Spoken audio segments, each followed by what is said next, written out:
BABU OWINO and NDINDI have delivered a message to RUTO through Sankok.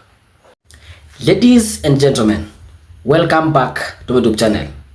I want to start this video with a very simple question. Do you think it is possible for William Ruto to work again with GACHAGUA before or after 2027 general election? Is it possible? Can these people work together before or after 2027? Express your opinion in the comments. Before you continue, give this video a like. Okay. I want us to pass through some gossips. I'm going to call them gossips because we will pass through the message slowly, word by word.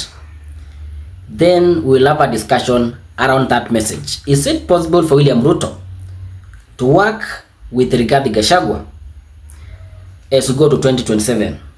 There are rumors that William Ruto is silently looking for GACHAGUA because William Ruto does not really or does not 100% trust the ODM party and Raila Amolo Odinga.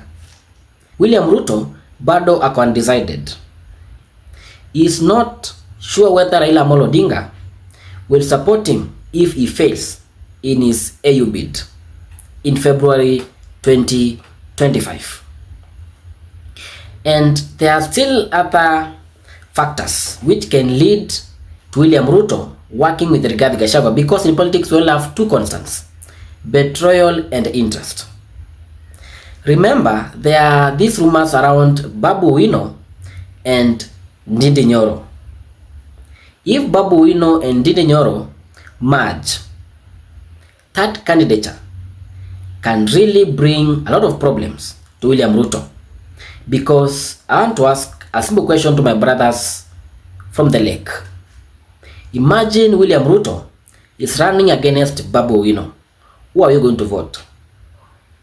Now that Mount Kenya region is gone and we have NYORO in that ticket, a probability, or we have a larger probability of the Luos voting their own and dismissing Raila Amolo Odinga with William Ruto, because we still have the Gen Z factor, and 2027 is going to be one of the defining elections in the Republic of Kenya. Let us pass with the message, then we can make a conclusion. The Bombshell Intelligence Desk, BID. The message was shared by one Coletta Aluda. Okay. Number one, William Ruto is reaching out to his allies and friends to mend ties with GACHAGUA with an aim to win back Mount Kenya votes. Remember Mount Kenya region, mimi naamini Mount Kenya ilienda before even GACHAGUA was impeached.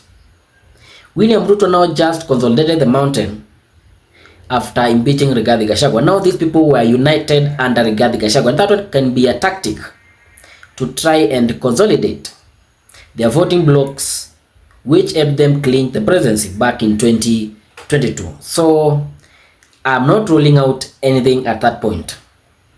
On Thursday, Ruto tasked Sankok to engage former Bahati MP Kimani Ngunjiri, who is a close ally of GACHAGUA, in a secret talks aimed at bringing GACHAGUA back into the fold of the ruling party. There are some rumors around the former Bahati MP Kimani Ngunjiri. Kimani Ngunjiri is of late supporting GACHAGUA, and imagine he literally cried when GACHAGUA was impeached. The two, Sankok and Ngunjiri, were set to meet over this weekend. Our agents will update us when the meeting is done. I'll do a video when I get the details of that meeting, whether it happened or not. Number three, Ruto, in his effort to court Gen Zs and youth votes, he is currently reaching out to youthful leaders, specifically BABU OWINO and NDINDI, with Sankok playing a key role. NDINDI, I'm not ruling out any issue or any talks between William Ruto and NDINDI. Remember, NDINDI has just nukutulia tu because he did not actually support the finance bill that much. He also did not take place in Rigathi Gachagua's impeachment, and they did not publicly support Adani. But Ndindi Nyoro's lawyer to William Ruto is now getting to some point. Inakuwa na shida. It is becoming questionable because Ndindi Nyoro told William Ruto it is not his mandate or it's not his work to tell the people how the government is working or how the economy is improving. He is waiting to get a feedback from the citizens. At that point, I now started realizing that maybe Ndindi Nyoro is closely working with Rigathi Gachagua to undermine William Ruto in the year 2027. But remember, we only have to constant betray an interest. If William Ruto can cater Ndindi Nyoro's interest, then they can work together in the year 2027. Okay, number 3, I have not completed that sentence. Secret meeting have been going on in Nairobi, Ole Sereni, and Narok, Osim, and Kisumu Acacia to plan this.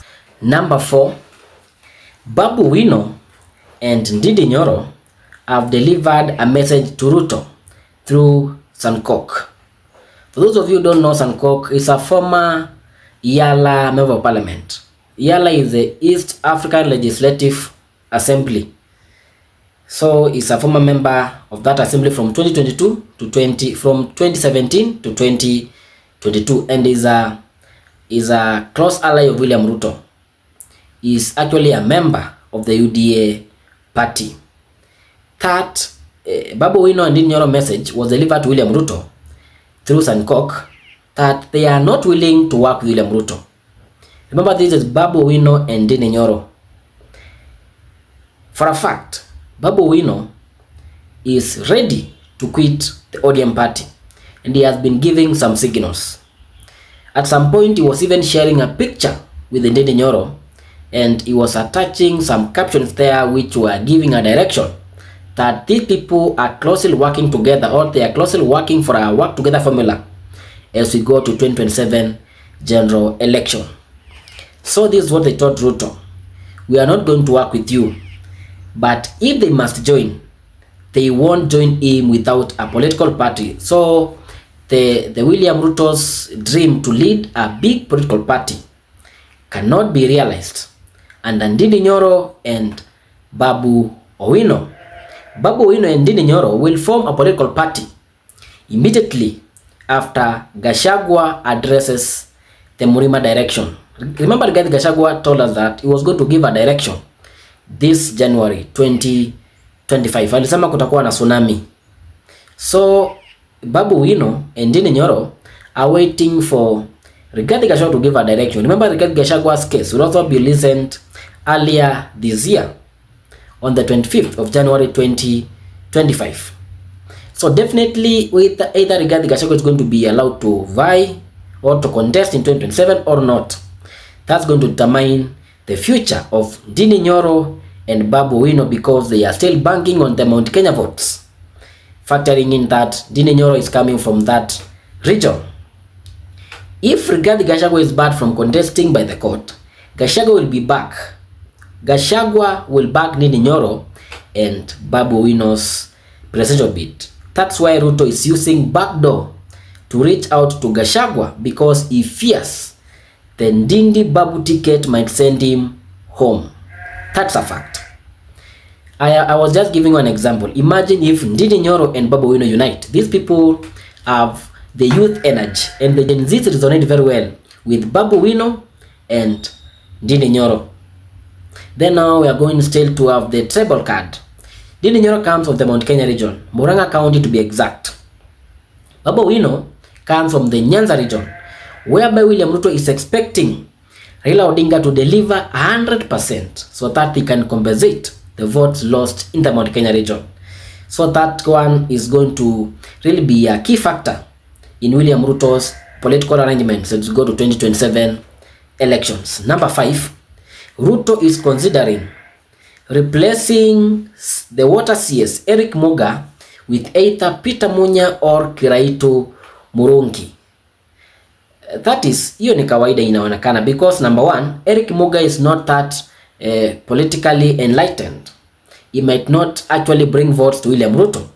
William Ruto now is looking and doing some calculations here and there, trying to factor out how he can work and get a re-election in the year 2027, factoring in all constitutional requirements. Remember, you are not going just to win the elections, you must win with the 50+1 in the general elections. So William Ruto is really trying to figure out who to replace with who and how they are going to benefit him as we go to 2027.